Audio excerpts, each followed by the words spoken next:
नमस्कार friends, Vijay ji academy पर आप लोगों का तहे दिल से स्वागत है।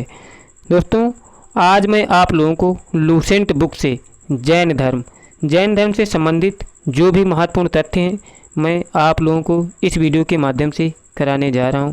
आप लोग जानते होंगे कि लूसेंट बुक कितनी अच्छी बुक है। अगर ये बुक आप पूरी पढ़ लेते हो तो आप कोई भी गवर्नमेंट एग्ज़ाम आसानी से बीट कर सकते हो। तो फ्रेंड्स, देरी ना करते हुए चलते हैं, शुरू करते हैं। तो फ्रेंड्स, देखते हैं जैन धर्म में क्या क्या है। तो दोस्तों, हम पहले देखते हैं कि जैन धर्म के संस्थापक एवं प्रथम तीर्थंकर कौन थे दोस्तों? ये थे ऋषभदेव। इसके बाद जैन धर्म के 23वें तीर्थंकर कौन थे दोस्तों? पार्श्वनाथ थे, जो काशी के इच्छांक वंशी राजा अश्वसेन के पुत्र थे। इन्होंने 30 वर्ष की अवस्था में संन्यास जीवन को स्वीकारा था। किसने? महावीर स्वामी ने, मतलब किसने? पार्श्वनाथ ने। और इनके द्वारा दी गई शिक्षा क्या थी दोस्तों? हिंसा ना करना, सदा सत्य बोलना, चोरी ना करना, संपत्ति ना रखना। ये सभी 4 शिक्षाएं दी गई थी। किसके द्वारा? पार्श्वनाथ के द्वारा। ये 23वें तीर्थंकर थे और 30 वर्ष की अवस्था में इन्होंने संन्यास जीवन को स्वीकारा था। इसके बाद देखते हैं दोस्तों महावीर स्वामी दोस्तों जैन धर्म के 24वें तीर्थंकर थे। और इनका जन्म कब हुआ था दोस्तों? इनका जन्म हुआ था 450 ईसा पूर्व में। कहाँ हुआ था दोस्तों? कुंडग्राम वैशाली में हुआ था। इनके पिता कौन थे? इनके पिता सिद्धार्थ थे, जो किससे थे दोस्तों? ज्ञात्र कुल के सरदार थे। और इनकी माता का नाम क्या था दोस्तों? त्रिशला, जो लिच्छवी राजा चेटक की बहन थी। याद रखिएगा, ये सभी बातें थी किससे? महावीर स्वामी से। एक बार और देख लेते हैं। महावीर स्वामी जैन धर्म के 24वें तीर्थंकर थे और अंतिम तीर्थंकर थे। इनका जन्म 540 ईसा पूर्व में हुआ था। कहाँ? कुंडग्राम वैशाली में। इनके पिता का नाम सिद्धार्थ था, जो ज्ञात्र कुल के सरदार थे। और माता कौन थी? त्रिशला, जो लिच्छवी राजा चेटक की बहन थी। और देखा जाए, महावीर की पत्नी का नाम यशोदा था। उनका एक पुत्र था, उनकी एक पुत्री, जिसका नाम क्या था दोस्तों? अनुज्जा प्रियदर्शनी। ये अनुज्जा प्रियदर्शनी कौन थी दोस्तों? ये महावीर स्वामी की पुत्री थी और यशोदा उनकी पत्नी थी। अगर देखा जाए कि महावीर के बचपन का नाम क्या था दोस्तों? वर्धमान था।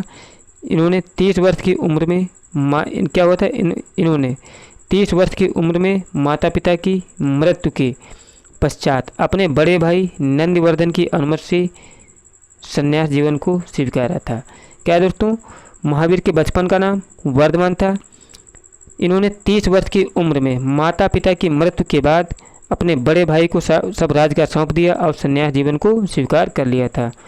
और दोस्तों, इन्होंने 12 वर्ष कठिन तपस्या के बाद जिराम्बी के समीप ऋजपालिका नदी के तट पर साल वृक्ष के नीचे तपस्या करते हुए संपूर्ण ज्ञान का बोध हुआ। इसी समय महावीर जिन विजेता, आहर्त पूज्य या निर्ग्रंथ बंधनहीन कहलाए। और देखते हैं दोस्तों इनके बारे में कि महावीर स्वामी ने अपना उद्देश्य प्राकृत, जिसको हम आर्धमगधी भाषा में दिया था। और क्या था दोस्तों? इनके प्रथम अनुयायी इनके दामाद प्रियदर्शनी के पति कौन थे दोस्तों? जामिल बने। महावीर के प्रथम अनुयायी कौन थे दोस्तों? जामिल, जो इनकी पुत्री प्रियदर्शनी के पति थे। और प्रथम जैन भिक्षुणी नरेश दधिवाहन की पुत्री चंपा थी। अगर पूछा जाए, प्रथम जैन भिक्षुणी कौन थी दोस्तों? नरेश दधिवाहन की पुत्री चंपा थी। और दोस्तों, महावीर ने अपने 11 शिष्यों को गणधारों में विभक्त किया था।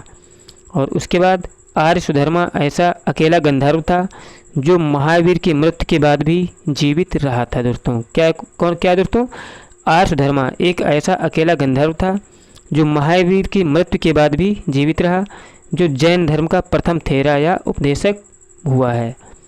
और इसके बाद दोस्तों, लगभग 300 ईसा पूर्व में मगध में 12 वर्षों का क्या पड़ा था दोस्तों? भीषण अकाल पड़ा था, जिसके कारण क्या हुआ था? भद्रबाहु कहाँ चले गए दोस्तों? अपने शिष्यों के साथ कर्नाटक चले गए थे, किंतु कुछ अनुयायी स्थूलभद्र के साथ मगध में ही रुक गए। भद्रबाहु के वापस लौटने पर मगध के साधुओं में उनका गहरा मतभेद हो गया, जिसके परिणाम स्वरूप जैन मत श्वेतंबर और दिगंबर 2 मतों में बट गया। स्थूलभद्र के शिष्य श्वेतंबर कहलाए, जो श्वेत वस्त्र धारण करते थे। और भद्रबाहु के शिष्य क्या कहलाए दोस्तों, दिगंबर, जो क्या कहते थे, नग्न रहने वाले साधु बने। और जैन धर्म में त्रिरत्न है कौन दोस्तों, साम्यक दर्शन, साम्यक ज्ञान और साम्यक आचरण है। और देखा जाए दोस्तों, त्रिरत्न के अनुशीलन में निम्न 5 महाव्रतों का पालन अनिवार्य है। कौन दोस्तों, अहिंसा, सत्य वचन, अस्तेय, अपरिग्रह और ब्रह्मचर्य हैं। ये क्या है दोस्तों, त्रिरत्न के अनुशीलन में 5 महाव्रत हैं। कौन कौन, अहिंसा, सत्य वचन, अस्तेय, अपरिग्रह एवं ब्रह्मचर्य। फ्रेंड्स, कुछ हम इम्पोर्टेंट तीर्थंकर देख लेते हैं। प्रथम तीर्थंकर कौन थे, ऋषभदेव थे। इनका प्रतीक क्या दोस्तों, सांड था। और दूसरे कौन थे दोस्तों, अजीतनाथ थे। इनका प्रतीक हाथी था। तृतीय कौन थे दोस्तों, संभवनाथ थे। इनका प्रतीक घोड़ा था। और सातवें मतलब सप्तम कौन थे, मतलब सातवें समपार्श्व थे। कौन, इनका प्रतीक चिन्ह क्या था, स्वास्तिक था। और शांतिनाथ कौन थे दोस्तों, 16वें थे। इनका प्रतीक चिन्ह हिरण था। नाम कौन थे, 21वें थे। इनका प्रतीक चिन्ह नीलकमल था। अरिष्टनेम 22वें क्रम थे। इनका प्रतीक चिन्ह शंख था। और पार्श्वनाथ 23वें क्रम के थे। इनका प्रतीक चिन्ह सर्प था। और महावीर स्वामी ये 24वें थे। इनका प्रतीक चिन्ह सिंह हुआ करता था। और भी देखते हैं दोस्तों, नोट, 2 जैन तीर्थंकरों ऋषभदेव एवं अरिष्टनेम के नामों का उल्लेख ऋग्वेद में भी मिलता है। अरिष्टनेम को भगवान कृष्ण का निकट संबंधी माना जाता है।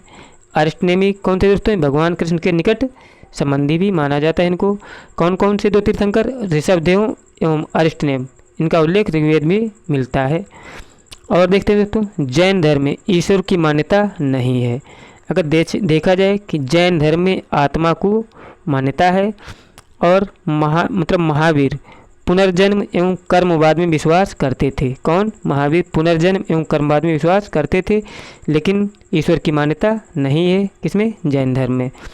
और अगला पॉइंट है कि जैन धर्म के सप्तभंगी ज्ञान के अन्य नाम स्याद्वाद और अनेकांतवाद हैं। जैन धर्म के सप्तभंगी ज्ञान के अन्य नाम कौन कौन से दोस्तों, स्याद्वाद और अनेकांतवाद हैं। और दोस्तों, जैन धर्म ने अपने आध्यात्मिक विचारों को सांख्य दर्शन से ग्रहण किया है। जैन धर्म ने अपने आध्यात्मिक विचार कहाँ से ग्रहण किए दोस्तों, सांख्य दर्शन से ग्रहण किए।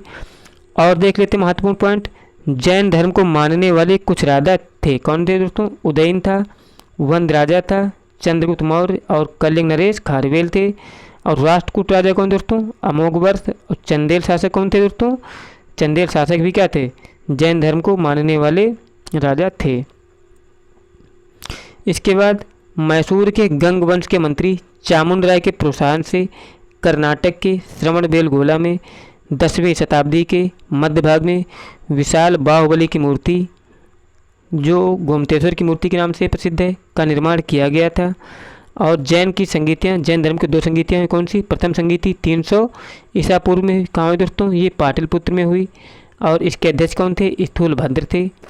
और द्वितीय संगीति कहाँ है दोस्तों, 6ठी शताब्दी में हुई। इसका स्थल क्या है दोस्तों, वल्लभी, जो कहाँ पड़ता है, गुजरात में, बहुत इंपॉर्टेंट है। इसके अध्यक्ष कौन थे, क्षमा श्रवण थे। पहली संगीत कहाँ है दोस्तों, पाटलिपुत्र, इसके अध्यक्ष कौन थे, स्थूलभद्र थे। और द्वितीय संगीत कहाँ है दोस्तों, जो 6ठी शताब्दी में हुई, वल्लभी, जो गुजरात में पड़ता है। और इसके बाद दोस्तों, खजुराहो में जैन मंदिरों का निर्माण किसने कराया था, चंदेल शासकों द्वारा कराया गया था। और दोस्तों, मौर्योत्तर युग में मथुरा जैन धर्म का प्रसिद्ध केंद्र था। अगर पूछा जाए मौर्योत्तर युग में जैन धर्म का प्रसिद्ध केंद्र क्या था दोस्तों, क्या था, मथुरा था। मथुरा कला का संबंध जैन धर्म से है। और दोस्तों, अगला पॉइंट है कि जैन तीर्थंकरों की जीवनी भद्रबाहु द्वारा रचित कल्पसूत्र में है। जैन तीर्थंकरों की जीवनी भद्रबाहु द्वारा रचित किसमें है दोस्तों, कल्पसूत्र में है। और अगला पॉइंट है कि 72 वर्ष की आयु में महावीर की मृत्यु के बाद 468 ईसा पूर्व में बिहार राज्य पावापुरी के राजगीर में हुई। तो महावीर की मृत्यु कब हुई दोस्तों, 72 वर्ष की आयु में 468 ईसा पूर्व में बिहार राज्य के पावापुरी में इनकी मृत्यु हो गई। जो पावापुरी कहाँ दोस्तों, राजगीर में पड़ता है। इसके और दोस्तों, मल्ल राजा सृष्टिपाल के राजप्रसाद में महावीर स्वामी का निर्माण प्राप्त हुआ था। दोस्तों, जो अगला वीडियो मैं अपलोड करूंगा वो बौद्ध धर्म का होगा। फ्रेंड्स, ये वीडियो बस इतना ही है। मैं थोड़ा थोड़ा करके आप लोगों का लूसेंट बुक कंप्लीट करा रहा हूँ। अगर मैं जितना पढ़ाता हूँ आप लोग पर डे पढ़ते रहिए, धीरे थोड़ा थोड़ा, तो आपका लूसेंट बुक बिल्कुल क्लियर हो जाएगा। मिलते हैं नेक्स्ट पार्ट में। जय हिंद, जय भारत।